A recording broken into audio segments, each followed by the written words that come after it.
సిద్ధలలో నేను సిద్ధముగా చేసుకో రాజు రానయ్యున్నాడు.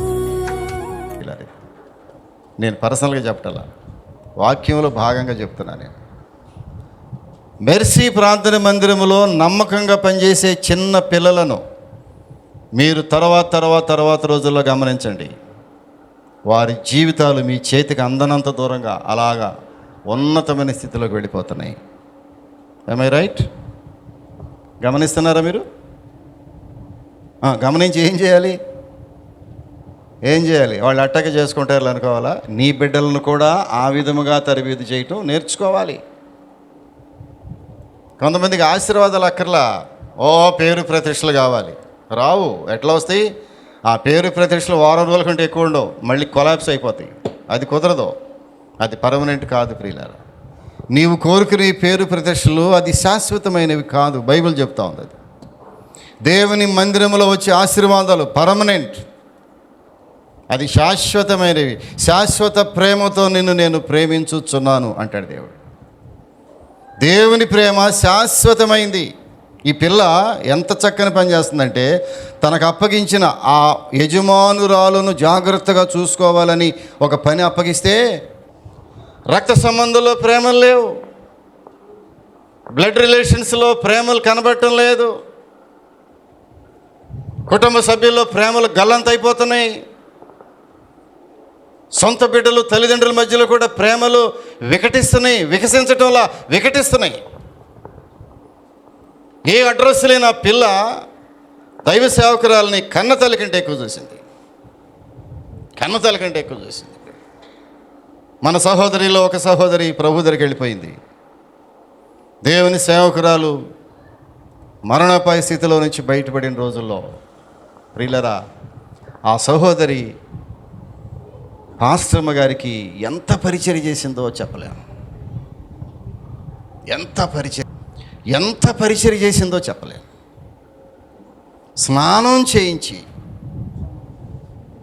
ప్రియులరా, తన సొంత పనులు కూడా చేసుకోలేని ఆ పరిస్థితుల్లో మన మందిరంలో మారు మనసు పొందిన సహోదరి ప్రియులరా ప్రభు దగ్గరికి వెళ్ళిపోయింది. చాలా త్వరగా వెళ్ళిపోయింది. ఎందుకు? ప్రభులో ఎంత పరిచర్య చేసిందో చెప్పలేం. కంటికి రెప్పలాగా పాస్టర్ గారిని చూసుకుంది. తను జాగ్రత్తగా ఆ బాత్రూమ్ దగ్గర నుంచి నడిపించుకుంటూ తీసుకొచ్చి జాగ్రత్తగా కూర్చోబెట్టి తన బట్టలు కూడా కట్టి ఎంత పరిచర్య చేసిందో చెప్పలేం ప్రియులారా. చెప్పడానికి మనసు చాలదు. కొంతమంది ఏ రిలేషన్ ఉండదు, చుట్టాలు కాదు, బంధువులేం కాదు. ఆమె ఎవరో మాకు తెలియదు, ఒక 10 సంవత్సరాల క్రితం ఎవరో మాకు తెలియదు. కానీ ఏంటి ప్రేమ? కొంచెములో నమ్మకం ప్రియులారా. చప్పట్లు కొట్టాలి అందరూ ఒకసారి. కొంచెములో నమ్మకము. ఇశ్రాయేలు చిన్నది, ఆమెకు అప్పగించిన పని ఏంటి? ఒక సర్వెంట్, పని మనిషి, యజమానురాలకు పరిచర్య చేసేటటువంటి పని మనిషి. కానీ ఆమెలో ఏముంది? విశ్వాసం ఉంది, ప్రార్థన జీవితం ఉంది. ఎక్కడి నుంచి వచ్చింది ఆమె? క్రైస్తవ కుటుంబంలోంచి వచ్చింది, దేవుని ఎరిగిన కుటుంబంలోంచి వచ్చింది. అన్యుల కుటుంబంలో పెరుగుతున్నా కూడా భక్తిని కాపాడుకున్నటువంటి చిన్నపిల్ల ఎంత జాగ్రత్త కాపాడుకుంది. ఒకరోజు ప్రియులరా, అల్పమైనటువంటి దానిలో ఏ పని చేసినా ప్రభువుకే చేయాలి. అతి చిన్న పనిలో నమ్మకంగా పని చేయాలి. ఎప్పుడైనా ఇలాంటి వాక్యాలు వింటున్నటువంటి నీవు మనసులో ఎప్పుడైనా ఒక ప్రేరేపణ, ఒక ఎంకరేజ్మెంట్, ఒక ప్రేరేపణ వస్తుందా? ఇప్పుడైనా మందిరంలో పనిచేయాలి, దేవుని సేవకులకు పరిచర్య చేయాలి. నేను పరిచర్య చేసి చెప్తున్నా మీకు. నేను దేవుని సేవకులకు పరిచర్య చేసి చెప్తున్నా. ఇప్పుడు ఒక సహోదరి గురించి చెప్పానే, ఆమె సేవకురాలుకి చేసిన పరిచర్య ఇప్పటికి మర్చిపోతున్నామో మనం? చెప్పాలి. దేవుడు మర్చిపోతాడా? దేవుని సన్నిధిలో రికార్డ్ అయ్యి ఉంటుంది. దేవుని సన్నిధిలో నీవు చేసే ప్రతి చిన్న పని, దేవుని సేవకులకు నీవు చేసే ప్రతి చిన్న పరిచర్య, అది దేవుని సన్నిధిలో రికార్డ్ అయిపోయి ఉంటుంది. సహోదరుడా, సహోదరి, ఇప్పటికైనా నీకు ఒక ఎంకరేజ్మెంట్గా ఒక గ్రహింపు కలుగుతుందా? నేను సహితము నేను సైతము మందిరములో పరిచర్య చేయాలి, సేవకులకు పరిచర్య చేయాలి, అతి స్వల్పమైన విషయంలో, చిన్న విషయంలో నమ్మకంగా ఉండాలి. నువ్వు పెద్ద అప్పగిస్తే ఏం చేస్తావు? చేయలేవు. చిన్నదానిలో నమ్మకంగా పనిచేస్తే దేవుడు పెద్ద పరిచర్యనికి ఇస్తాడు. దావీదు చిన్న పరిచర్యల నుంచే వచ్చాడు కదా, చిన్న పరిచర్యల నుంచి దేవుడు ఎక్కడికి తీసుకెళ్ళాడు దావీదుని? మహారాజుగా చేసి, మామూలు రాజు కాదు, మహారాజుగా చేశాడు. యోసేపు చిన్నదానిలో నమ్మకంగా ఉన్నాడు. దేవుడు అప్పగించిన చిన్న పని నమ్మకంగా చేస్తే యోసేపుని ఏం చేశాడు దేవుడు? ఆ దేశానికి ప్రధానమంత్రిగా చేశాడు. No doubt. దేవుని సన్నిధిలో ప్రియులరా ఏమాత్రము కూడా తారతమ్యం లేదు. దేవుని దృష్టిలో అందరూ సమానమే. ఆశీర్వాదములు అందరికీ సమానముగా ఇస్తాడు దేవుడు. ఆశీర్వాదాలు సమానంగా ఇస్తాడు దేవుడు. మందిరంలో చిన్న పిల్లలు పనులు చేస్తున్నారు, వాళ్ళ అభివృద్ధి చూడండి ఎంత ఉందో. నీవు కళ్ళారా చూస్తున్నా కూడా గ్రహింపు లేదు నీకు. నా బిడ్డలను దేవుని మందిరంలో వాడబడాలని గ్రహింపు ఉంటే ఏదో ఒక రోజున నీ బిడ్డల మందిరంలోకి తీసుకొస్తావు, మందిరంలో పనులు చేయిస్తావు. మందిరంలో పనులు చేయిస్తే ఆశీర్వాదమని తల్లిగా నీవు గుర్తించాలి. ఈ బిడ్డ పని చేస్తూ ఉంది ప్రియులారా, యజమానురాల మీద పని చేస్తూనే ఏం జరిగిందంటే ఇక్కడ తన యజమానుని యొక్క స్థితిని చూసింది. తన యజమానుడు మిక్కిలి బలవంతుడే కానీ అతడు కుష్ఠరోగి. వాళ్ళ ఇంట్లో యజమానుడు చాలా పెద్ద ఆఫీసర్, ఆయన ఆర్మీ కమాండర్, మిలిటరీలో ఒక పెద్ద సైన్యానికి అధ్యక్షుడు, మామూలు వ్యక్తి కాదు. సిరియా రాజు సైన్యాధిపతి అయిన నయమాను అని ఒకడు ఉండెను. అతడు యజమానుని దృష్టికి ఘనుడై ఉండెను కానీ అతడు పరాక్రమశాలి కానీ అతడు కుష్ఠరోగి. పెద్ద ఆఫీసరే, శరీరం అంతా కుష్టి వ్యాధి. ఎవరు బాగు చేయగలరు? ఎన్ని చోట్లకో తిప్పారు. బాగా ఆస్తి ఉన్నవాళ్ళు, పలుకుబడి ఉన్నవాళ్ళు కదా, పెద్ద అధికారి, చాలా చోట్లకి వెళ్ళి ఉంటాడు. కుష్టి వ్యాధి మనిషిని సమాజంలో సిగ్గుపరుస్తుంది. కుష్టి వ్యాధిగ్రస్తుడు పబ్లిక్లోకి వెళ్ళలేడు, ప్రజల్లోకి వెళ్ళి మాట్లాడలేడు, ఎవరింటికి వెళ్ళలేడు, ఏ కార్యక్రమానికి అటెండ్ అవ్వలేడు, ఎవరో రానివ్వరు అతన్ని. ఆ రోజుల్లో ఇంకా భయంకరమైన పరిస్థితి. కుటుంబంలో ఈ లోటుని గ్రహిస్తూ ఉంది చిన్నది. వాళ్ళలో దేవుడు ఎవరో వాళ్ళకి తెలియదు, పాస్టర్ గారు ఎవరో వాళ్ళకి తెలియదు, బైబిల్ సంగతి ధర్మశాస్త్రం ఏంటి వాళ్ళకి తెలియదు, ఏమీ తెలియదు. కానీ డబ్బు మాత్రం ఖర్చు పెట్టేస్తూ ఉన్నారు. కొంతమంది జబ్బులు చూడండి, లక్షలు తగలకి పడేస్తారు. లక్షలు హాస్పిటల్స్కి, డాక్టర్లకి ఖర్చు పెడుతున్నారు. కానీ దేవుడు పిలుస్తూ ఉంటే, నేను స్వస్థపరుస్తాను రండి అంటూ ఉంటే కనీసము చెవు కూడా, ఆ చెవు పెట్టి వినేటటువంటి పరిస్థితి కూడా లేదు. డబ్బులు మాత్రం ఖర్చు పెడుతున్నారు అంతే. కొంతమందికి మంచి చెప్తే అర్థం కాదు. ఇదిగో ఈ పిల్ల ఏం చేసిందంట, అది నయమాను భార్యకు పరిచారము చేయుచుండెను. ఒకరోజు ఆమె ఏం చెప్పింది చూసారా? అది అంటుందంట, అది నయమాను భార్యతో, అమ్మ షోమ్రోనులో ఒక ప్రవక్త పాస్టర్ గారు ఉన్నారు, నా ఏలినవాడు నా పాస్టర్ గారి దగ్గరికి వెళితే బాగుపడతాడేమో నాకు ఆశగా ఉందమ్మా. నా యజమానుడు దైవజనుడి దగ్గరికి వెళితే మంచిది అని నాకు తోస్తూ ఉంది అని ఒక చిన్న సలహా తన యజమానురాలకి ఇచ్చింది, అమ్మగారికి ఇచ్చింది. అమ్మగారికి సలహా ఎటువంటి మాటల నోరు మూయవే అంటది. అమ్మగారి సలహా మంచిదైనా చెడ్డైనా పని మనిషి సలహా ఇస్తే ఊరుకుంటాం మనం కదా. మరి ఈ మధ్య పని మనుషులే సలహాలు ఎక్కువ ఇస్తున్నారు అనుకుంటా, నాకు తెలియదు. పని మనుషులే కుటుంబాలు ఏళ్తున్నారు కొన్నిసార్లు, పని మనుషులే కుటుంబాల్లో చిచ్చు పెడుతున్నారు కొన్నిసార్లు, పని మనుషులే కుటుంబ వ్యవస్థను ఏలుతున్నారు కొంతమంది మనుషులు. జాగ్రత్త, అలాంటి వారితో జాగ్రత్తగా ఉండాలి. ఎవరికి ఏ స్థానంలో ఇవ్వాలో ఆ స్థానంలో ఉంచాలి, కానీ ప్రేమించాలి. పనివారిని ప్రేమించాలి, పనివారి కొరకు ప్రార్థించాలి, పనివారి కొరకు చేతులు గుప్పిళ్ళు విప్పాలి, వారిని పోషించాలి మనం. ప్రియులారా, ఈ చిన్నది ఒక సలహా ఇచ్చింది. అమ్మా, మన యజమానుడు ఎంత గొప్పవాడు, పెద్ద అధికారి, కుష్టివ్యాధితో బాధపడుతున్నాడు. కానీ ఒక చిన్న మాట చెప్పగలను, నాకు తెలిసిన నేను విన్న పాస్టర్ గారు ఒక ఆయన ఉన్నాడు. షోమ్రోనులో ఒక ప్రవక్త ఉన్నాడు. అక్కడికి తీసుకువెళితే బాగుంటుందేమో.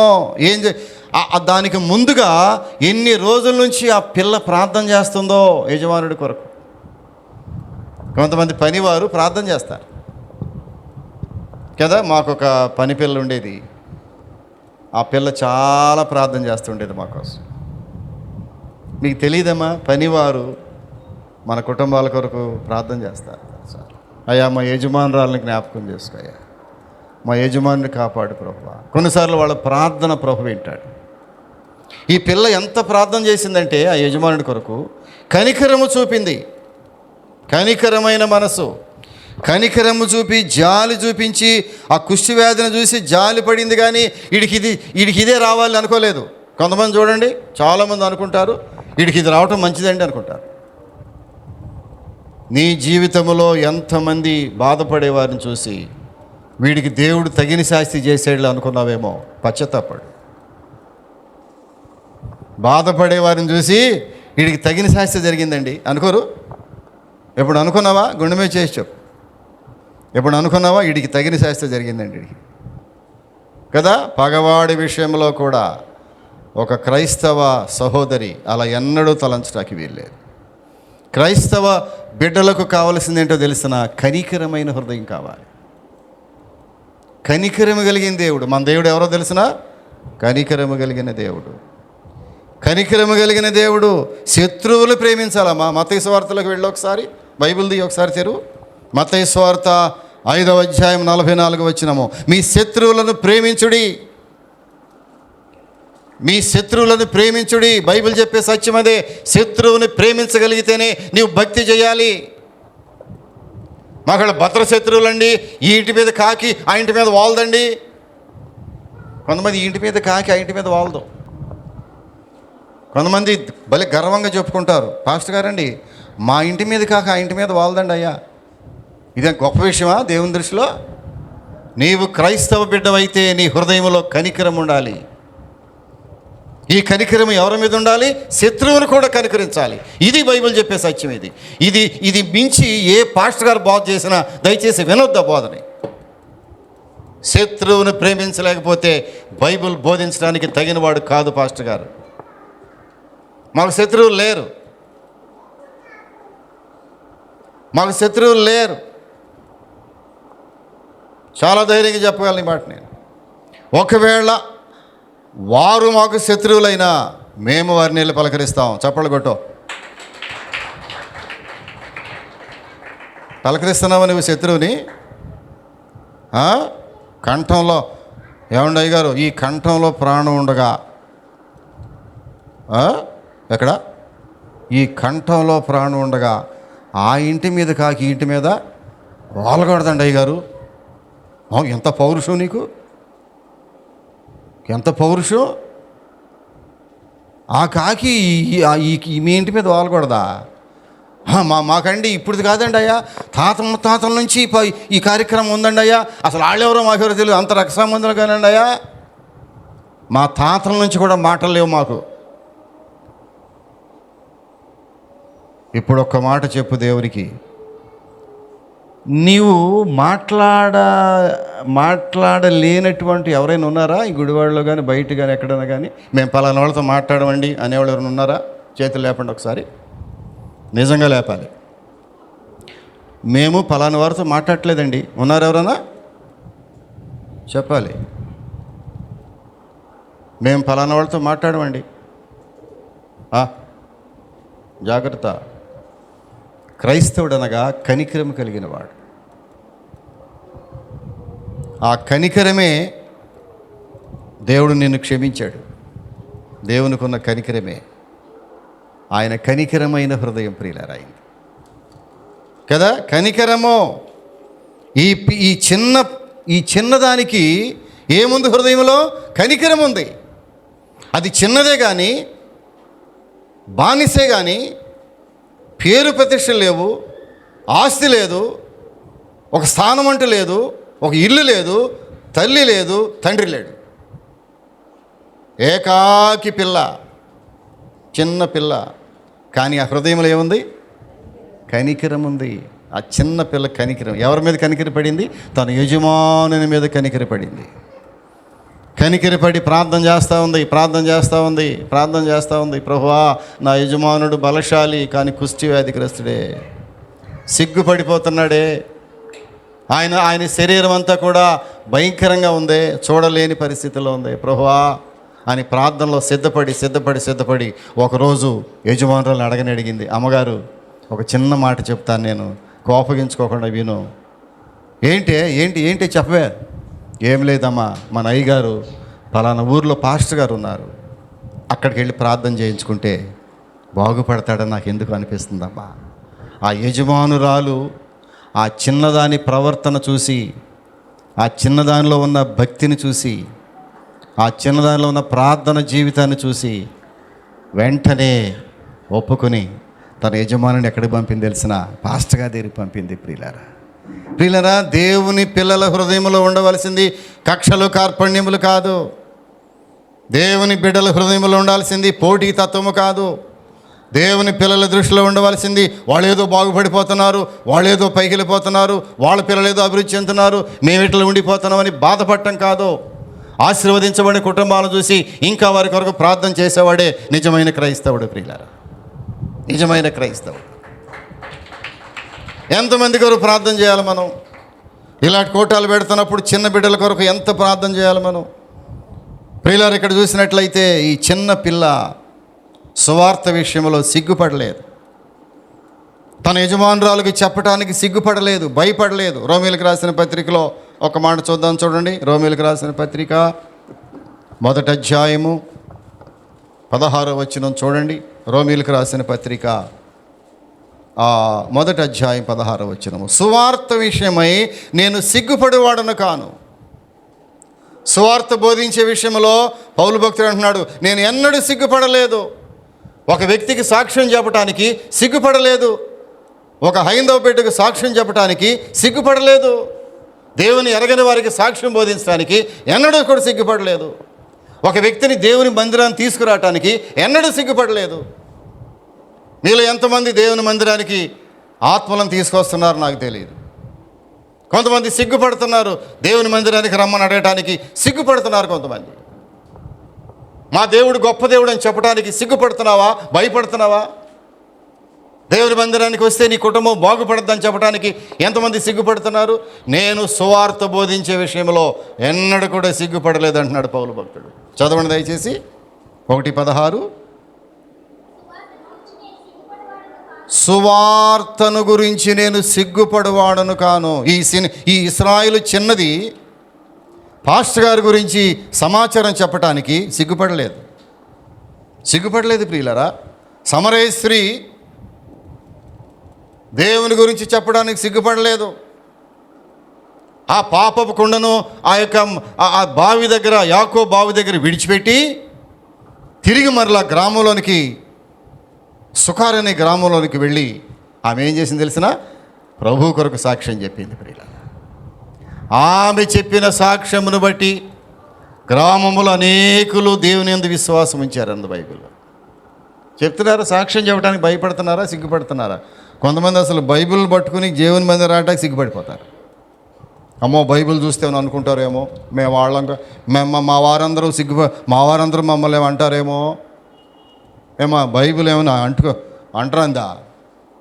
మీ వారేమన్నా అంటే చెప్పలేవా నీవు?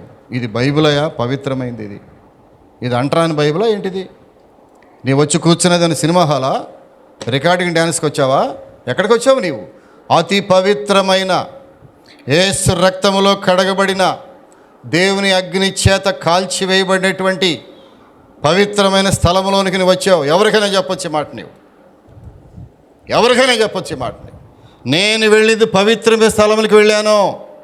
నీవు తీసుకెళ్తున్నట్టుగా సినిమా హాల్లోకి వెళ్ళలేదు నేను, నీవు తీసుకెళ్తున్నట్లుగా రోడ్ల మీదకి వెళ్ళలేదు నేను, నీవు తీసుకెళ్తున్నట్లుగా సండే మార్కెట్కి వెళ్ళి విహరించడానికి వెళ్ళలేదు నేను సజీవుడైనటువంటి క్రీస్తు ప్రభు సన్నిధిలోనికి, పరిశుద్ధ మందిరంలోకి వెళ్తున్నాను. నేను చెప్పగలవా?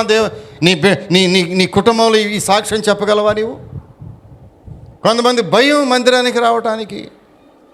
దేవుని మందిరంలో ఆశీర్వాదాలు అంటే తెలిసి కూడా బయట ఉండేటటువంటి ఆ లస్ట్ మురికి మందిరంలో లేదమ్మా. మందిరము పరిశుద్ధమైంది. నీ బిడ్డలు పరిశుద్ధమైన సన్నిధిలో బ్రతకడానికి మందిరము. ఇది దేవుడు ఏర్పాటు చేసిన మందిరము. ఇది ప్రార్థన మందిరము. ప్రభువా, నీ మందిరం అనేకులకు ప్రార్థన మందిరం అన్నమాట. ఇదిగో ఇశ్రాయేలు చిన్నది ఎంత గొప్ప సాక్ష్యం చెప్పింది ప్రియులారా. అద్భుతమైనటువంటి సాక్ష్యం చెప్పింది. ఏమని చెప్పింది తెలిసిన? అమ్మా, మన యజమానుణ్ణి ఎలీషా అని ఒక ప్రవక్త ఉన్నాడు అక్కడికి తీసుకెళ్తే బాగుపడతాడు. మొట్టమొదటగా యజమానురాలు ఆ పని మనిషి మాట విని తన యజమానుని తీసుకుని వెళ్ళారు ప్రియులారా. గుర్రం మీద తీసుకెళ్తే అదంతా పెద్ద విషయాలు, కానీ దాని గురించి నేను మాట్లాడట్లేదు. ఆ నయమాను పాస్టర్ గారి దగ్గరికి వెళ్ళగానే పాస్టర్ గారు ఏమన్నాడంటే, నువ్వు యోర్దాన్ నదికి వెళ్ళి 7 మార్లు మునుగు. యోర్దాన్ నదికి వెళ్ళి 7 మార్లు మునుగు, నీవు స్వస్థత కలుగుద్ది నీకు అన్నప్పుడు అతడు సహజంగా పెద్ద అధికారి కాబట్టి ఏమనుకున్నాడు? వెళ్ళగానే కొబ్బరి నూనె రాసి ప్రార్థన చేస్తాడు అనుకున్నాడు. పాస్టర్ గారు అంటే ఏం చేయాలి? వెళ్ళగానే ప్రార్థన చేయాలి. చెప్పిన మాట వింటాం కాదు. అక్కడ మాకు ప్రార్థన చేశాడా పాస్టర్ గారు? లేదా. మా మాట విన్నాడా? లేదా. ఎవరి మాట ఎవరు వినాలి? చెప్పండి అమ్మ, చెప్పు, నువ్వు చెప్పు. ఎవరి మాట ఎవరు వినాలి? పాస్టర్ గారి మాట విశ్వాసులు వినే రోజులు అయిపోయినాయి. హలో, చాలామంది వాక్యం వింటున్నారు. లక్షల మంది వాక్యం వినాలి ఇప్పుడు. ఇది భారతదేశంలో కాదు, ప్రపంచంలో కూడా. పాస్టర్ గారు చెప్పే మాట విశ్వాసులు వినే రోజులు అయిపోయినాయి. మళ్ళా చెప్తున్నా, వన్స్ అగైన్ నిజం చెప్తున్నా నేను. పాస్టర్ గారి మాట వినే విశ్వాసులు లేరు ఇప్పుడు. విశ్వాసులు ఏం చెబుతారో అది పాస్టర్ గారు వినాలి, లేకపోతే డౌట్. పాస్టర్ గారి స్థానం విశ్వాసుల మీద ఆధారపడింది. పాస్టర్ గారి యొక్క భక్తి, పాస్టర్ గారి యొక్క పరిచర్య విశ్వాసుల యొక్క మంచి చెడుల మీద, విశ్వాసుల యొక్క చెప్పాలి వారి యొక్క ప్రేమల మీద, వారి యొక్క చెప్పాలి, ఇది రాట్ల నాకు అది, వారి యొక్క చెప్పాలి వాళ్ళ మీద ఆధారపడి సేవ చేస్తున్నారు దేవుని సేవకులు. అనుకుంటున్నావా? ఈ సేవ అలాంటిది కాదు ప్రియులారా. మెర్సీ ప్రార్థన మందిర పరిచయం అలాంటిది కాదు. ఇక్కడ దైవ సేవకుడు దేవుని వాక్యం ద్వారా ఏది బోధిస్తున్నాడో అది మీరు విని తీరాలి. ప్రశ్నించడానికి వీల్లేని చర్చ్ ఇది. నీవు ప్రశ్నించడానికి వీల్లేని మందిరం ఇది. ఎందుకంటే దేవుని వాక్యము తప్ప మరి ఏది ఇక్కడ ఉండదు. దేనికి ఆశపడి మేము సేవ చేయటం లేదు. మీ చందాలకు అలవాటు పడో, మీ జీతాలకు అలవాటు పడో, మీ పేరు ప్రతిష్టలు వాడుకోవటానికి ఇక్కడ సేవ చేయట్లేదు నేను. ఈ సేవ ఎలాంటిదంటే దేవుడు మమ్మల్ని పిలిచాడు, దేవుని పిలుపుని బట్టి వచ్చాం. దేవుడు ఏది బోధించమంటే అది బోధిస్తున్నాం. దానిలో ఏ విధమైనటువంటి ఆ సెల్ఫిష్నెస్ లేకుండా, ఇందులోంచి మేమేదో సంపాదించుకోవాలని ఆశ లేకుండా స్వచ్ఛమైనటువంటి దేవుని వాక్యాన్ని బోధిస్తున్నాం ఇక్కడ. కాబట్టి దేవుని మాట మీరు వినాలి, కానీ మీ మాట మేము వినేది లేదు. Please mind it. ఎందుకని? దేవుని వాక్యం ఇది, నా మాటలు కాదు. నా మాట అయితే వినొద్దు మీరు. నా కుటుంబాల కొరకు చెప్తే వినొద్దు. నా బిడ్డల యోగక్షేమాల కొరకు మిమ్మల్ని ఏదన్నా అడిగితే మీరు వినొద్దు దయచేసి. నేను అలా అడగలేను, అడగను కూడా. అడిగే పరిస్థితి రానివ్వడు దేవుడు. మీ యోగక్షేమముల కొరకు, సంఘ అభివృద్ధి కొరకు, కుటుంబముల పోషణ కొరకు, కుటుంబ అభివృద్ధి కొరకు ప్రయాసపడే సంఘము మెర్సీ ప్రార్థన మందిర సంఘము ప్రియులారా. అది తప్ప దేనిని ఆశించే సంఘము కాదు మంది. ఇప్పుడు కాదు, 30 సంవత్సరాల నుంచి ఇదే కొనసాగుతాం. ఇప్పుడు దేవుని వాక్యం ఏది బోధిస్తుంటే అది నీ వినాల్సిందే తప్ప నీవు ఇది ఏంటని ప్రశ్నించే హక్కు నీకు రానివ్వడు దేవుడు.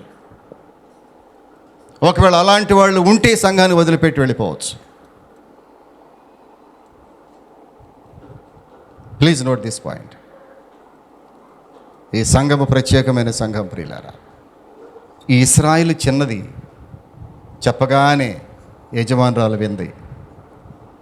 వినగానే తన యజమానుడిని పాస్టర్ గారి దగ్గరికి పంపించింది. పాస్టర్ గారు ఏం చేస్తే తెలిసిన కొబ్బరి నూనె రాసి ప్రార్థన చేయలా. ఏమండి, పెద్ద ఆఫీసర్ ఆయనేం పాస్టర్ గారు ఎలీషా, పెద్ద పాస్టర్. ఈయన ఎట్లా వచ్చాడు? గుర్రాల మీద వచ్చాడు. ఇంటికి వెళ్ళి బైబిల్ చదవండి. ఒక గుర్రం మీద ఆయన వస్తే వెనకాల అనేక గుర్రాలు వచ్చినాయి. అప్పుడు వాహనాలు గుర్రాలేగమ్మా. ఆ గుర్రాల మీద అతి భయంకరంగా పెద్ద ఆఫీసర్ కదా, ఆర్మీ ఆఫీసర్. పైగా ఆర్మీ ఆఫీసర్ అంటే పెద్ద ప్రోటోకాల్ ఉంటుంది.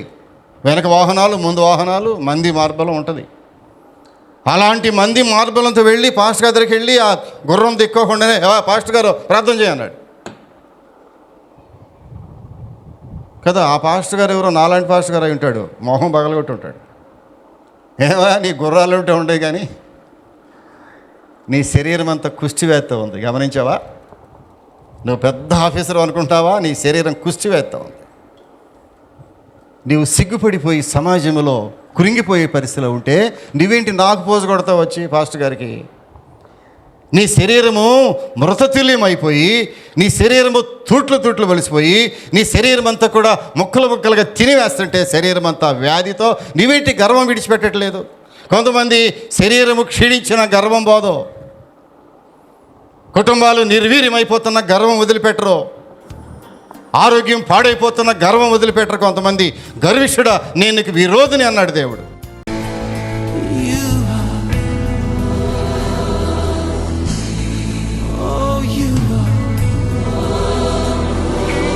తలలు వంచండి, చిన్న ప్రార్థన చేసుకుందాం. ప్రభువా, ఈ చిన్నది చేసినటువంటి సేవ ఎంత ఘనమైంది. చిన్న పిల్ల ఎంత ఘనమైన సేవ చేసింది ప్రభువా. చిన్న పిల్ల వంటి మనస్తత్వం మాకు దయచేయవా. ఆ చిన్నదాని హృదయంలో ఎంత కనికరం ఉందయ్యా. తన యజమానుడి విషయంలో ఎంత కనికరము చూపించింది. క్రైస్తవులనగా కనికరము కావాలన్నావు. క్రైస్తవ హృదయం అంటే కనికరముతో నిండిపోవాలి. క్రైస్తవ కుటుంబంలో కక్షలు కార్పణ్యాలు ఉండకూడదన్నావే ప్రభువా. మేము ఇప్పటికీ కక్షలు ఉన్నాయి మా హృదయాల్లో, పౌరుషం ఉంది మా హృదయాల్లో, భయంకరమైన పోరాటములు ఉన్నాయి మా హృదయాల్లో. కొన్ని కుటుంబాలతో మేము ఎప్పటికీ మాట్లాడలేం ప్రభువా. కొంతమంది ఇప్పటికీ మాకు విరోధులే కనబడుతున్నారయ్యా. క్రైస్తవులకు విరోధులు లేరు కదా. క్రైస్తవులు అనగా అందరూ ఒకటే కదా. ఒక్క నిమిషం నోరు తెరిచి ప్రార్థన చేసుకుందాం సహోదరి. 3 దినముల వాక్యాలు విన్నాం మనం. 3 రోజులు దేవుని వాక్యాన్ని మనం విన్నాం. ఎంతో విలువైన వాక్యములు ప్రియులారా. వారి ఆర్థిక సమస్యలన్నిటి నుంచి విడిపించి కృప చూపించండి.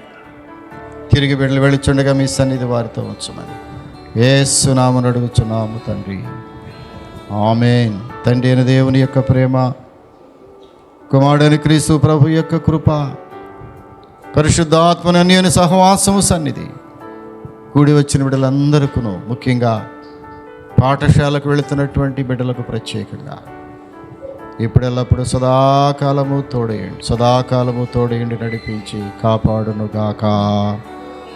ఆమేన్, ఆమేన్, ఆమేన్.